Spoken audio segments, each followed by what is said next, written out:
Baiklah, Assalamualaikum warahmatullahi wabarakatuh. Perkenalkan, nama saya Fauzia Paputungan, Program Studi Manajemen Pendidikan Islam, kelas A semester 1. Saya akan membahas materi tentang epistemologi. Yang pertama yaitu pengertian epistemologi. Epistemologi berasal dari bahasa Yunani, epistem dan logos. Epistem berarti pengetahuan atau knowledge, logos berarti teori. Dengan demikian, epistemologi secara etimologis berarti teori pengetahuan.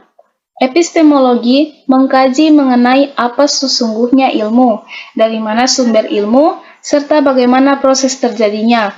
Dengan menyederhanakan batasan tersebut, Bramel mendefinisikan epistemologi sebagai it is epistemology that gives the teacher the assurance that he is conveying the truth to his student. Definisi tersebut dapat diterjemahkan sebagai epistemologi memberikan kepercayaan dan jaminan bagi guru bahwa ia memberikan kebenaran kepada murid-muridnya. Di samping itu, banyak sumber yang mendefinisikan pengertian epistemologi di antaranya. Yang pertama, epistemologi adalah cabang ilmu filsafat yang mengenarahi masalah-masalah filosofikal yang mengitari teori ilmu pengetahuan. Yang kedua, epistemologi adalah pengetahuan sistematis yang membahas tentang terjadinya pengetahuan, sumber pengetahuan, asal mula pengetahuan, metode atau cara memperoleh pengetahuan, validitas, dan kebenaran pengetahuan atau ilmiah.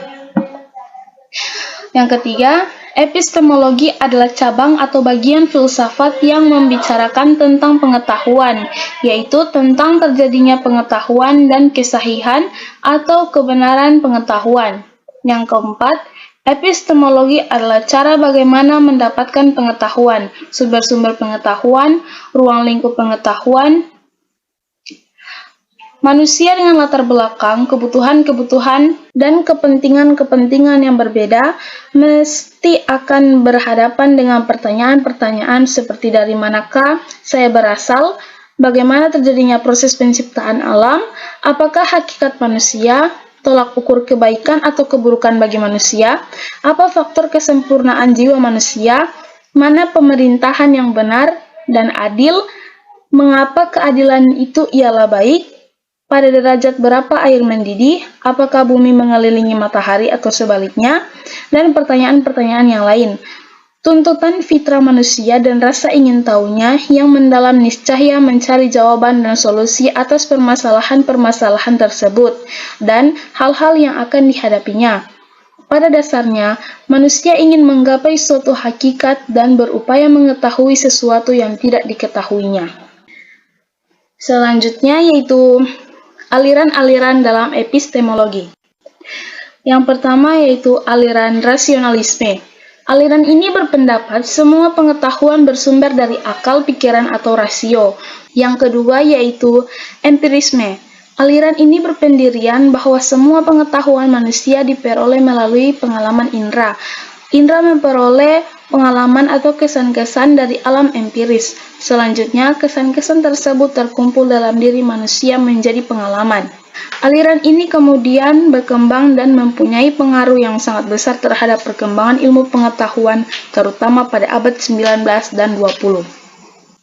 Yang ketiga yaitu realisme. Realisme merupakan suatu aliran filsafat yang menyatakan bahwa objek-objek yang kita serap lewat indera adalah nyata dalam diri objek tersebut.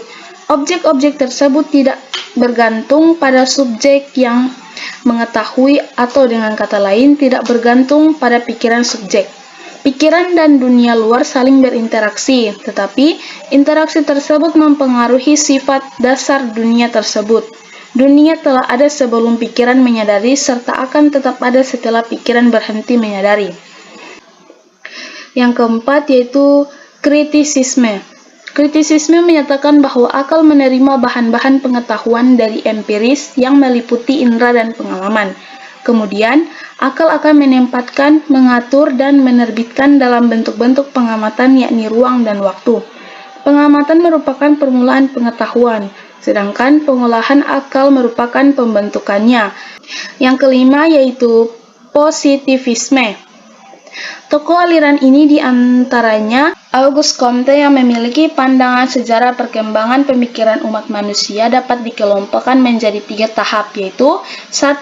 Tahap teologis, yaitu manusia masih percaya pengetahuan atau pengenalan yang mutlak. Manusia pada tahap ini masih dikuasai oleh tahayul-tahayul sehingga subjek dan objek tidak dibedakan.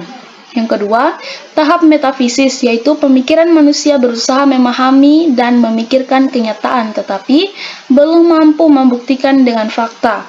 Yang ketiga, tahap positif yang ditandai dengan pemikiran manusia untuk menemukan hukum-hukum dan saling hubungan lewat fakta.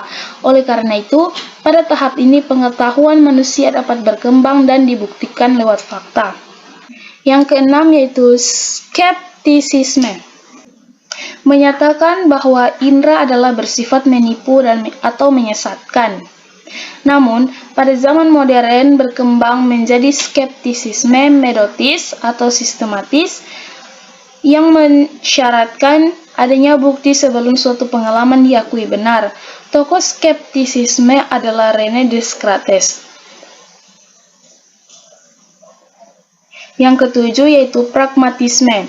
Aliran ini tidak mempersoalkan tentang hakikat pengetahuan, namun mempertanyakan tentang pengetahuan dengan manfaat atau guna dari pengetahuan tersebut. Dengan kata lain, kebenaran pengetahuan hendaklah dikaitkan dengan manfaat dan sebagai sarana bagi suatu perbuatan. Tokoh aliran ini antara lain C.S. Peirce menyatakan bahwa yang terpenting adalah manfaat apa atau pengaruh apa yang dapat dilakukan suatu pengetahuan dalam suatu rencana. Pengetahuan kita mengenai sesuatu hal tidak lain merupakan gambaran yang kita peroleh mengenai akibat yang dapat kita saksikan. Tokoh lain adalah William James, menyatakan bahwa ukuran kebenaran suatu hal adalah ditentukan oleh akibat praktiknya.